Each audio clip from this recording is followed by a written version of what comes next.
Destaques internacionais. Vamos até Narbor, lá está a nossa colaboradora, a nossa gaúcha de Lajeado, especialista em saúde pública pela Escola de Saúde Pública do Rio Grande do Sul e mestre em alimentos, nutrição e saúde pela Federal da Bahia. Para nos trazer como destaques as manifestações, já são mais de 1.000 manifestantes pró-Palestina presos nas últimas 2 semanas em universidades americanas em diversos estados, como no Texas, Utah, Virgínia, Carolina do Norte, Novo México, Connecticut, Louisiana, Califórnia e Nova Jersey. Alguns após confrontos com policiais. Esse é um dos nossos destaques, uma das nossas timelines. A outra, ela vai falar de uma área que ela é especialista, que é sobre a gripe aviária. Por conta disso, né, por causa da gripe aviária, o USDA está testando carnes, inclusive carne moída nos supermercados. Fábio Curvelo, bom dia, Fabiana Curvelo. Fábio, para você, como é que está a situação aí, né, o tempo na tua cidade aí, no estado de Michigan, mas também, né, a tua preocupação aqui com, com o Rio Grande do Sul, né? Como é que está a tua região de Lajeado? Bom dia, Fábio. Bom dia. Sabes, Braulio, aqui semana passada foi uma semana de chuvas violentas, teve tornado essa semana que afetou bastante o Kansas, então essa época a gente também convive com muitas chuvas, mas ontem foi a primeira vez que a minha mãe me mandou alguns vídeos. A água era tanta que, tipo, ela mora numa parte mais alta, mas só que não dava vazão, a grama não dava vazão, então quase entrou água ontem na casa da minha mãe pelo volume de chuva, não, sabe, não dava vazão à água. E essa noite até sonhei com temporais e coisa, porque a gente começa, já fica, né, todo mundo apreensivo. Teve uma situação que não faz muito, que foi calamitosa aí no Rio Grande do Sul, então a gente fica sempre apreensivo. A gente sai do Sul, mas o Sul não sai da gente, né, Braulio? A gente segue se preocupando. A gente vive realmente uma situação de muita preocupação nesse momento. Calamidade. É calamidade pública, estado de calamidade. Pois agora vamos falar daí, né? Agora a gente está atualizando aqui, mas são muitos manifestantes já presos aí, inclusive professores, né, Fábio? Sim, inclusive professores, autores de livros, porque está chamando muita atenção, esses protestos começaram a chamar muita atenção, porque ele está acontecendo nas universidades que a gente chama, que eles chamam aqui das Ivy Leagues, que são aquelas universidades top, né? Hum. Então, a Columbia é uma universidade que é top, que é dessas Ivy Leagues, que são faculdades difíceis de você ingressar, tem uma taxa de aceitação muito baixa. Então, são muito grandes, muito influentes. E os protestos estão acontecendo basicamente nessas universidades. Começaram nessas universidades, muito forte na Universidade de Colômbia. E essa noite, para você ter uma ideia, atingiu a UCLA, que é a Universidade da Califórnia também, a polícia entrando com um batalhão de choque para remover os estudantes que estavam fazendo protesto. Em Colômbia também, a polícia veio para tentar tirar. Ontem eles fizeram uma barricada na frente do prédio mais importante, que é o Hamilton Hall, e a polícia foi para cima também para removê-los. E essas coisas todas estão aumentando muito a tensão, principalmente os especialistas estão pensando que isso vai afetar profundamente a reeleição do Biden, Ah, porque ele já tem uma coalizão muito frágil por aqui, por conta das guerras todas, e os estudantes, na verdade, e os professores, e está todo mundo agora fazendo essa pressão internacional para que Israel use o cessar-fogo, uhum. né? E o Biden está aqui no meio dessa tensão, então, inclusive, pode refletir no resultado das eleições de novembro, essas grandes manifestações ao redor dos campos.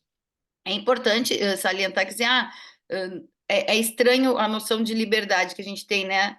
Uma noção dos Estados Unidos, pode tudo, é liberdade disso, liberdade daquilo, liberdade de expressão, liberdade de movimento, liberdade de protesto. No entanto, eles têm algumas regras para poder exercer essa liberdade. Então, quando você quer fazer um protesto, você tem que ir na prefeitura, digamos assim, equivalente à prefeitura do teu local ali, e pedir uma permissão, um permit, e vai dizer, vou fazer um protesto, estou esperando tantas pessoas e vai durar de tal hora a tal hora. E aí Certo. a cidade ou o distrito te dá essa permissão, você vai lá, faz o seu protesto. Ao fim daquele período, você tem que levantar suas coisas. Uhum. E é isso que não está acontecendo. O protesto, eles não estão conseguindo as permits, né? Porque, tipo, passou um pouco do ponto, de acordo com os reitores da universidade, e eles estão insistindo em manter o protesto agora sem a dita permissão. Então, Sim. é por isso que eles estão entrando nesses embates também, porque eles disseram não tem, vai além da permissão, o direito deles de fazerem os protestos. Provavelmente bloqueando entradas também, né? As entradas das universidades. Exatamente, você tem uma área específica para fazer o seu protesto, você tem que dizer onde que vai ser, como vai ser, tem que ter toda uma estrutura, né, para você fazer o protesto, e os estudantes, eles, imagino que tentando ser ouvido, ter uma maior visibilidade, eles estão simplesmente protestando e encarando a truculência policial, que aqui nos Estados Unidos é bem característica. Pois é uma situação que preocupa também, né? Porque a gente entende a necessidade do protesto, mas obviamente que quando chega nesse ponto, né, do conflito, aí ele fica improdutivo também, né, Fábio? E uma outra coisa super que eu acho triste também, porque as formaturas aqui elas são diferentes das formaturas do Brasil. Então, principalmente nas universidades grandonas, eles têm a formatura principal, digamos assim, o main commitment, commencement, é difícil de falar essa palavra. Onde vai todo mundo, tipo, num estádio e todo mundo que está formando naquela classe, não importa curso, não importa, você está graduando naquela universidade, é o que conta, não importa muito o curso que você está graduando, entendeu? Então, é uma cerimônia muito, muito importante que elas têm. A cidade fica cheia de formandos, todo mundo com a sua toga, não importa curso nem nada, é por ordem alfabética, vai todo mundo lá e é muito bonito. E a Hum. Universidade de Colômbia está pensando em suspender Ah, essa cerimônia.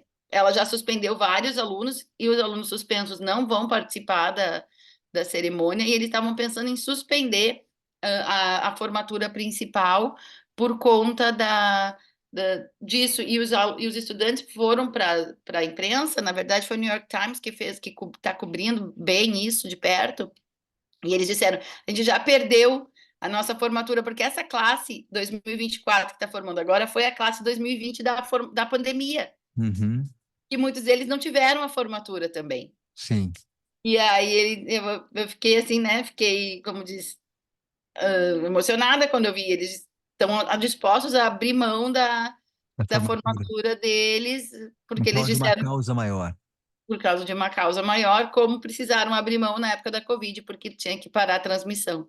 sem dúvida. Pois é, né? Que situação. Mas a gente entende a necessidade de protestos ao fim da guerra, né? Porque, pelo Da amor de guerra. é verdade. Ô, Da Fábio, fogo. vamos falar de um outro assunto, esse ligado especialmente à tua área, especificamente à tua área de nutrição, né? Viu? Você é especialista em Uhum. saúde pública. Olha só, ah, por conta da gripe aviária aí, a USDA está testando carnes, inclusive carne moída nos supermercados. Conta essa situação pra gente aí. Então, Braulio, é assim, está se espalhando a gripe aviária bovina, é o H5N1, Uhum, se não me engano, que contamina o gado e que pode sim contaminar o humano caso a gente coma essa carne mal cozida, certo.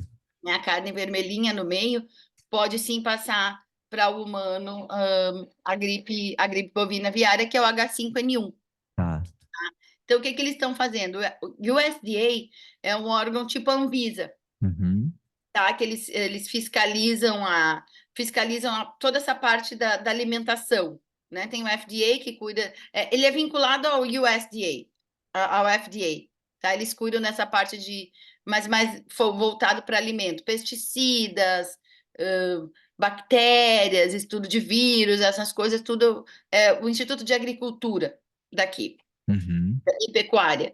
Então, eles estão coletando amostras em todos os supermercados para avaliar isso, e também e uma coisa interessante da carne moída é que aqui o consumo da carne moída é altíssimo por causa dos hambúrgueres.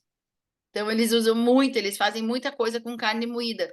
os hambúrgueres, eles fazem muita almôndega, bolo de carne. Então, usa muito carne moída aqui nos Estados Unidos. O que eles estão fazendo? Eles estão coletando amostra, estão coletando carne moída também e estão inoculando com o vírus da gripe aviária bovina, inoculando essa carne, cozinhando ela para ver qual a temperatura certa para assim, para lançar novas diretrizes para a gente conseguir, então, saber qual a temperatura do interior da carne adequada para matar esse vírus. Então, esse é o estudo que está acontecendo agora. E o que eles né, falaram para o público é que estão tomando as medidas, né, todas as precauções, não está epidêmico ainda, não está espalhada por um grande número de carne, e para as pessoas, sim, cozinharem bastante a carne, não deixar ela no ponto vermelho, passar do ponto um pouquinho para poder, então, inocular eliminar esse vírus. Ô, Fábio, então quer dizer que churrasco com carne mal passada, no caso do barbecue aí, carne mal passada, nem pensar. Nem pensar. Na verdade, quando tem contaminação de carne aqui nos Estados Unidos, é por conta do cheeseburger. O Ah, churrasco americano, ele é basicamente o cheeseburger. Então, eles hum, fazem aquele burger bem grandão, assim, e aí eles assam dos dois lados, e normalmente as pessoas gostam do meio vermelhinho. Então, é um cheeseburger mal passado que por um tempo não vai poder, né? E aí a gente entra com outro risco dessa parte da gente comer carne assada com aquela crostinha, né? Quando a carne passa do ponto. Isso é extremamente prejudicial à saúde da gente também. Então, tipo, a gente fica ali entre, né, entre a cruz e a caldeira. Porque se sim. você comer uma carne mal passada, você pode se contaminar por algum vírus, alguma bactéria. No caso, H5N1. No entanto, se você come uma carne muito torrada, que forma aquela, né, a casca mais escura, Sim. tem compostos tóxicos nessa, que vem por conta da queima, digamos assim, da Ah, sim, proteína sim. dessa carne, e aí a gente produz compostos da família da acroleína. E eles são extremamente tóxicos, irritantes da mucosa do intestino, e com o tempo podem provocar mutações nas células intestinais, levando à formação de tumor, o Ah, é? câncer de colo. Exatamente. Puxa. Então, a carne, não só carne, mas produtos de fritura, produtos que tenham proteína, que foram muito aquecidos e que estão mais para o ponto de queimado, vão produzir essa acroleína e pode, com o tempo, né, desenvolver determinados tipos de câncer. E o câncer de colo no Rio Grande do Sul, ele é extremamente prevalente e está mostrando associação positiva com o consumo de carne. Olha que coisa. E aí agora, né? E aí associa isso a uma carne que está. A carne Que por torradinha. si, a carne por si só já predispõe a gente a ter câncer de intestino, com alto consumo de carne vermelha. E Ah, ainda você põe mais um composto da carne torradinha, da casquinha, né? Que é aquela selada. A gente não sela só a carne, a gente sela e depois a gente torra e come ela torra. cruzinha no meio. Uhum. Então, a gente tá aí, tem que ter precisamos dar uma ajeitadinha nisso, né? Quando, tipo, fazer coisa empanada também, usar manteiga para cozinhar. Você também, quando faz a manteiga, que a manteiga fica escura na panela, não sei se já aconteceu contigo, vou fritar um ovinho na manteiga. Uhum. Não vou encher de óleo, vou botar só um pouquinho de manteiga aqui. Aí você põe a manteiga e a manteiga começa a ficar escura. Naquele momento que a manteiga escureceu e formou espuma, ali você já tem esses compostos semelhantes a uma carne de churrasco torrada, que é a acroleína, né? Então é interessante assim essa dietética e a gente tem que ter cuidado. Ah, mas eu gosto de um ovinho na manteiga, então tenta usar uma manteiga clarificada, ou clarifica a manteiga antes, que você tira grande parte das proteínas que podem queimar, das gorduras que podem queimar também e fazer mal para ti. Interessante, Fábio. De qualquer forma, há uma preocupação em relação aí a essa situação, né, da gripe aviária nos animais por causa do vírus que está nas carnes, né, que são consumidas aí nos Estados Unidos. E você nos trouxe a necessidade, então, desse momento dos testes, né, para ver E cozinhar bem a carne. a É isso. temperatura adequada, né, em que o vírus ele acaba sendo morto, né, extinto ali dentro da É, carne. o interior do alimento tem que chegar em torno de 60, de 80 graus no interior do alimento que eles estão pedindo. E aqui é bem comum, o pessoal usa termômetro mesmo para fazer os seus churrascos e para preparar suas carnes e até comida em casa. O termômetrozinho de espeto é bem comum de se utilizar para checar o interior do alimento. Aí a gente só usa na faculdade ou quando a gente está fazendo análise em restaurante. Mas aqui é um equipamento comum, um equipamento doméstico. As pessoas, as receitas vêm, cozinha a carne até o interior chegar a tantos Fahrenheit, e aí as pessoas têm um termômetrozinho e checam a temperatura. Sem dúvida, a necessidade, né, de efetivamente consumir um alimento saudável. Olha só, Fábio, obrigado, minha amiga, mais uma vez para você. A gente deseja uma ótima quarta-feira. Aí não é feriado, eu estava vendo aqui, né, que Não é feriado. vocês comemoram o dia do trabalho numa outra data, em setembro, né? Vocês comemoram o dia do... Labor Day é na primeira terça-feira de setembro. Certo. Segunda-feira de setembro. Segunda-feira, né, de setembro. A primeira segunda-feira de setembro. Estava vendo aqui. Obrigado, Fábio. Um abraço, tudo de bom aí. A gente conta contigo na semana que vem. Até mais, até semana que vem. Se Saúde e cuidem, paz. cuidado com as Obrigado, chuvas, minha se amiga. protejam. Isso aí, obrigado você. Saúde e paz para você também. Um grande abraço para Fabiana Curvelo conosco aqui, direto de Ann Arbor, com as notícias dos Estados Unidos. Depois do intervalo, a gente traz mais informações aqui do Rio Grande do Sul, por conta dessas fortes chuvas que têm abalado, né, o nosso estado. Clube. E a hora certa? 8h22, temperatura que está em 20 graus. Muito mais que rádio. Muito mais que rádio. Clube 885.